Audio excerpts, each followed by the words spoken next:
People have a strange idea about wealth. They think money makes a person louder. They think success has to announce itself. A bigger house, a more expensive watch, a louder opinion at dinner, a little extra swagger in the voice, a need to let the room know who has won. I have lived long enough to tell you that the opposite is usually true. The people who are genuinely building something durable tend to become quieter, not louder. They speak less about what they have. They reveal less about what they are doing. They make fewer dramatic entrances. They spend less time performing and more time protecting. That is not because they are timid. It is because they understand a rule that most people learn too late. In finance, exposure is expensive. I do not just mean stock exposure or interest rate exposure. I mean social exposure, emotional exposure, strategic exposure. The exposure that comes the moment other people can see too clearly what you own, what you plan, where you are weak, what you fear, and what you expect to receive. Most people imagine danger as a robber in a dark alley. In real financial life, danger usually shows up smiling. It sounds like a relative saying, "You are doing well, I just need a little help." It sounds like a coworker asking what you are investing in this year. It sounds like a friend who suddenly wants to split the bill a different way after learning what you make. It sounds like a child who stops building a life because he has started mentally spending an inheritance that does not belong to him yet. It sounds like the pleasant contractor who somehow discovers that the estimate for your kitchen is very different, once he senses there is real money in the house.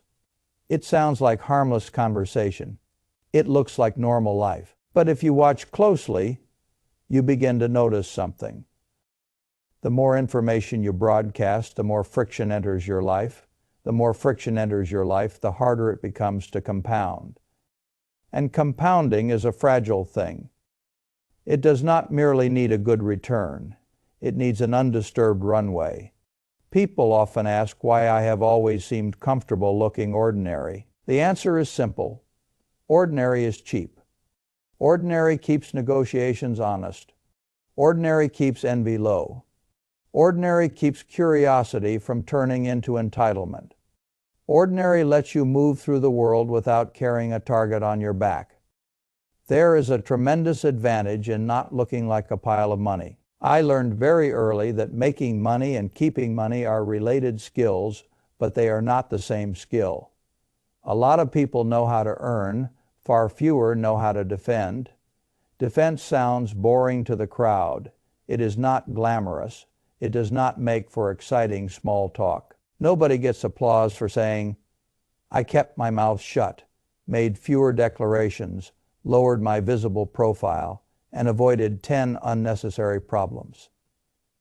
Yet those plain, quiet habits often do more to preserve a fortune than one brilliant investment. When I buy a stock, I do not improve my odds by telling the world. If I were trying to build a meaningful position in a company and announced it too early, I would only make the opportunity worse for myself. Prices adjust, competitors rush in, sellers stiffen. Noise appears where silence would have served me better. Publicity raises the cost of action. The same principle applies to life more broadly. Every plan becomes more expensive once too many people know about it. Every advantage becomes less valuable once it becomes common knowledge. Every relationship becomes more complicated once money is dragged into the center of the room. And that is why intelligent people eventually learn a habit that looks mysterious from the outside. They stop explaining themselves. Not because they have nothing to say, because saying more would cost them something. The first area where this matters is the number itself. Never underestimate what happens when other people learn the exact size of your resources. The average person thinks money information is just information. It is not. It changes behavior. It changes expectations. It changes tone. It changes what people believe they can ask from you. It changes what they think you should tolerate. Two friends can spend years on equal footing. Then one of them reveals the rough size of his brokerage account, or the price at which he sold a business, or the amount sitting in retirement plans, and the entire texture of the relationship changes. Nothing visible happened, but now one man is no longer simply a friend. He has become a financial category. That is when the audits begin. Why are you driving that car if you have that much money? Why are you worrying about restaurant prices? Why are you hesitating on this group trip? Why will you not lend money for a temporary emergency? Why are you acting as if you cannot afford it? These questions do not arrive all at once. They arrive as a slow corrosion. The right to be prudent starts disappearing the moment people decide that prudence is no longer necessary for you. And that is one of the most dangerous things that can happen to a person trying to preserve capital. Other people begin spending your money in their imagination long before they ever touch it in reality. Once that process starts, every refusal becomes an insult. If you say no to paying, you are not careful. You are stingy. If you say no to a loan, you are not disciplined. You are selfish. If you say no to a business pitch, you are not rational. You are unsupportive. This is why quiet wealth is usually happier wealth. The issue is not secrecy for its own sake. The issue is that information creates claims. Some are spoken, many are not, but they are real either way. I have always liked simple living for many reasons, but one of them is defensive. People behave differently around someone who appears modest. They bargain more honestly, they assume less hidden surplus, they press less aggressively, they feel less entitled, they project fewer fantasies onto that person. Underestimation is useful. There is a kind of strategic plainness that protects a life. You do not need to lie. Lying creates its own trouble. But you also do not need to turn your private balance sheet into a community bulletin board. Vagueness is often enough. Boring answers are often enough. A little fog where other people want bright light can save you years of irritation. The second area where silence matters is your next move. I have seen countless people damage good plans by talking about them too early. A man decides to change careers. A woman decides to launch a business. Someone identifies a niche investment opportunity. Someone notices a market inefficiency. Someone has the discipline to build quietly for 12 months and let results emerge at the proper time. Then she announces. Then they start narrating the thing before the thing has any real strength. This feels innocent. Sometimes it even feels productive. You tell yourself that speaking creates accountability. You tell yourself that sharing makes the project more real. In practice, early talk often performs the opposite function. It gives you the emotional reward before you have earned the economic reward. Human beings are very vulnerable to premature satisfaction. If you describe your plan well enough and the room admires it, a part of your brain starts acting as if progress has already been made. The applause becomes a substitute for execution. The identity of being a future achiever starts replacing the labor required to become an actual achiever. Then something worse happens. Critics arrive before the structure is built. Doubters arrive before the idea has enough evidence to defend itself. Competitors arrive before you have fully taken your position. A fragile plan should not be exposed to a cold wind too early. When a seed has barely gone into the ground, you do not dig it up every day to show the neighborhood how beautifully it is growing. You protect it, you water it, you wait, you give it time to become sturdy enough to survive contact with the world. This is how strategy should work. Do not tell people what you intend to build. Build it. Do not tell them what investment you are stalking. Accumulate it if it is sensible. Do not tell them what job you are pursuing. Secure it if it is worth having. Talking is often an ego transaction disguised as transparency. The ego wants witnesses. The work does not need them. Most of the big gains in life come from doing sensible things long enough for them to become visible. That process is rarely helped by public commentary in the early innings. I like to let facts speak after they have become facts. A signed agreement is stronger than a verbal ambition. A completed body of work is stronger than a declared intention. Cash in the account is stronger than a polished explanation. People cannot argue with results in the same way they can argue with plans. Plans invite debate. Results force adjustment. That is why in both markets and personal life, a certain amount of darkness is useful, not dishonesty, not manipulation. Just disciplined non-disclosure. Let the work mature in private. Let completion do the talking. The third area is your edge. This may be the least understood rule of all, especially in a culture that constantly encourages people to monetize attention. If you truly possess an edge, your first instinct should not be to advertise it. An edge is a fragile asymmetry. It exists because you know something, notice something, endure something, or structure something differently than the crowd. The moment too many people understand it, the asymmetry shrinks. That is how markets work. A profitable pattern that becomes common knowledge eventually becomes ordinary knowledge. And ordinary knowledge does not pay very much. Competition compresses margins. Copycats erase distinctiveness. Public excitement turns a narrow advantage into a crowded trade. People are forever asking why the best opportunities seem to disappear once they become popular.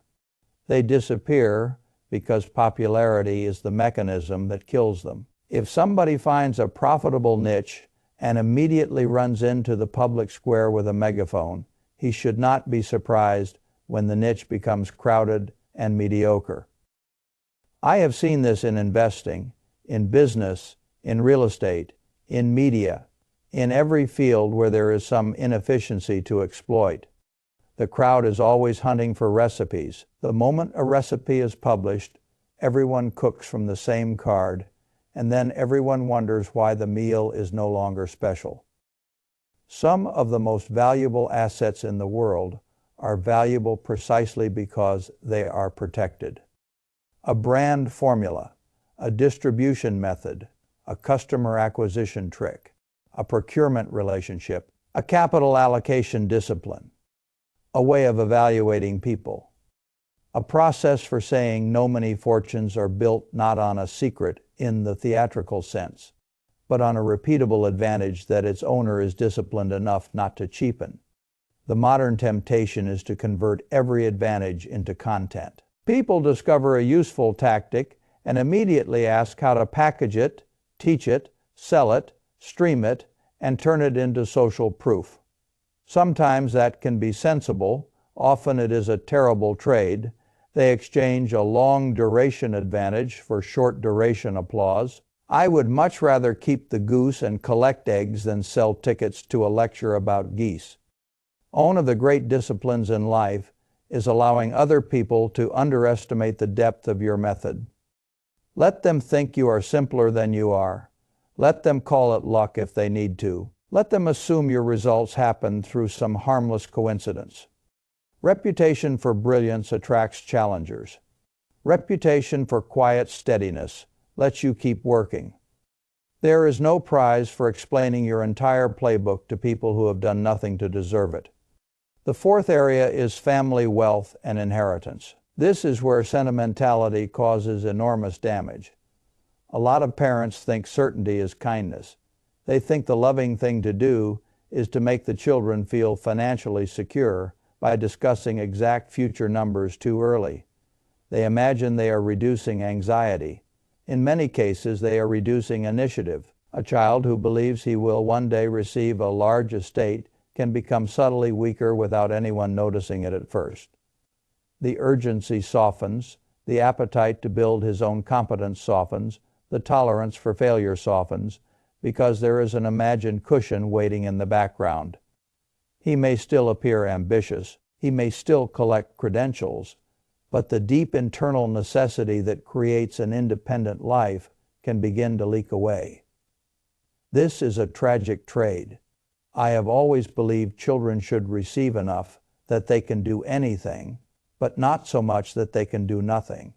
That principle only works if they are allowed to develop their own muscles first. The psychology of expected money is far more dangerous than people think. You do not even need spoiled, lazy children for the damage to occur. Ordinary good people can become passive under the shadow of future security. They begin waiting, they postpone risk, they postpone adulthood, they postpone self-definition, not out of malice, out of drift. Then there is the matter of sibling dynamics. The minute precise future distributions are openly discussed, a family can stop feeling like a family and start feeling like a negotiation. Who is getting more? Who deserves less? Who sacrificed more? Who was favored? Who will control what? What looked like planning in the parent's mind becomes a scoreboard in the children's mind. And scoreboards do not merely measure money. They measure love, fairness, recognition, regret, old wounds, and lifelong comparisons. You would be amazed how much emotional poison can be introduced into a family simply by allowing financial arithmetic to sit at the table too early. I have seen estates damage relationships before the estate ever transferred. That is why thoughtful planning is necessary and theatrical discussion is unnecessary. Handle the legal work properly. Be clear in the documents. Choose structures and trustees with care. Explain principles where helpful. But resist the urge to turn the family future into an open spreadsheet discussion for entertainment or reassurance. Mystery is healthier than dependence. A child should grow up believing his life will be built by his hands, his character, his judgment, and his effort. If something additional eventually arrives, it should land as a bonus, not as a psychological substitute for becoming a capable adult. The fifth area is goodness itself. This is where ego hides in beautiful clothing. We live in a culture that confuses display with virtue. A person helps someone and then rushes to narrate it. A donation is made and the donor wants the room to understand exactly how generous he has been. Kindness becomes content. Charity becomes branding. Decency becomes performance. That has always struck me as a poor bargain. The real value of a good deed is not the applause it attracts. The real value is what it does to your character when nobody claps. One of the most important ideas in life is the difference between the inner scorecard and the outer scorecard. If you are ruled by the outer scorecard, you need witnesses, you need confirmation, you need the public record to tell you that you are admirable. If you are ruled by the inner scorecard, the act itself is enough. You do the decent thing because you want to be the kind of person who does the decent thing. Money complicates this because money allows people to buy social credit cheaply. A man can spend a little and advertise a lot. He can purchase the appearance of goodness at a discount. But private generosity builds something public generosity often cannot. It strengthens the person doing it. It creates a habit of integrity without dependency on spectacle. I am not suggesting that every act of giving must be hidden. Sometimes public giving has practical benefits. Sometimes it encourages others. Sometimes it supports institutions in useful ways. But as a general rule, be suspicious of the impulse to announce your virtue. Ego is often the unseen beneficiary. The same instinct applies to complaint. Many people spend years broadcasting their frustrations, their injuries, their grievances, and their disappointments. They believe they are seeking understanding. Quite often they are merely training the world to see them as weak, aggrieved, and available for pity. That is not a wise posture. Need help when you truly need help, of course. Build trustworthy relationships, certainly, but do not make a habit of displaying your emotional underbelly to every passing audience. Exposure invites manipulation there too. There is a broader principle beneath all of this. A life compounds best when it is not constantly interrupted by the reactions of other people. That is the secret most folks miss. They think silence is about hiding. It is usually about preserving negotiating power, preserving optionality, preserving focus, preserving friendships from becoming financial arrangements, preserving children from the deforming effect of unearned expectation, preserving good work from cheap explanation, preserving virtue from vanity. If you look around carefully, you will notice that many painful financial stories did not begin with a bad spreadsheet. They began with a badly managed social environment. Somebody talked too much. Somebody revealed too much. Somebody wanted admiration. Somebody wanted reassurance. Somebody wanted to look successful before success had become durable. Somebody confused intimacy with transparency. Somebody forgot that other human beings bring envy, fear, scarcity, ego, and private incentives into every conversation about money. That does not mean you should become paranoid. Paranoia is expensive too. It distorts judgment. It isolates people unnecessarily. I am not advocating suspicion toward everyone. I am advocating discernment. Trust must be earned. Disclosure should be intentional. Not every friendly face is a safe vault. Not every family conversation should include hard numbers. Not every opportunity benefits from daylight in its earliest stage. Not every good deed deserves a microphone. I have often said that you only find out who is swimming naked when the tide goes out. There is another truth nearby. You often only find out who was quietly building strength when the noise dies down. The loud man may dominate the room for a season. The flashy man may attract attention. The boastful man may appear powerful. But in the long run, the one who keeps reserves, protects information, avoids needless display, and lets compounding work without interruption usually ends up in a much better place. Real wealth does not need to shout because its owner is no longer trying to win a social argument every day. He is trying to build a life that can survive. He is trying to maintain freedom of action. He is trying to avoid becoming a public utility for everybody else's needs, opinions, and fantasies. He is trying to leave room for thought. I do not regard that as cold. I regard it as sane. The world already contains enough noise. The market has noise. Politics has noise. Media has noise. Neighborhoods have noise. If you add needless personal financial noise to all of that, do not be surprised when clarity disappears. Protecting your private world is not fear. It is stewardship. You are the capital allocator of your own life. A good allocator understands that every disclosure has a cost.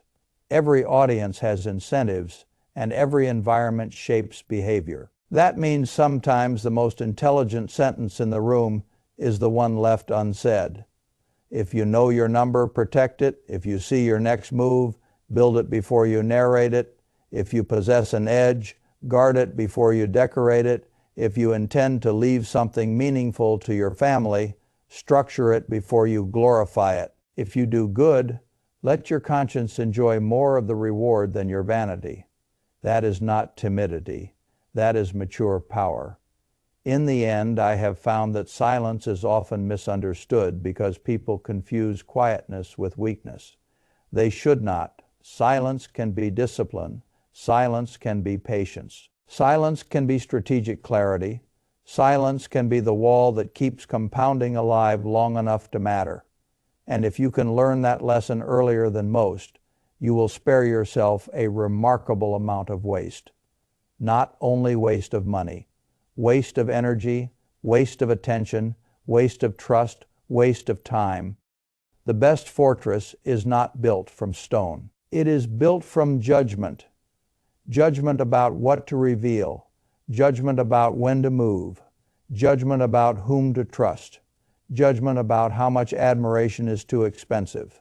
That kind of judgment does not make for dramatic conversation, but it makes for a durable life. I have never been especially interested in looking rich. I have been interested in staying free, and freedom survives better in a quiet house than in a noisy one.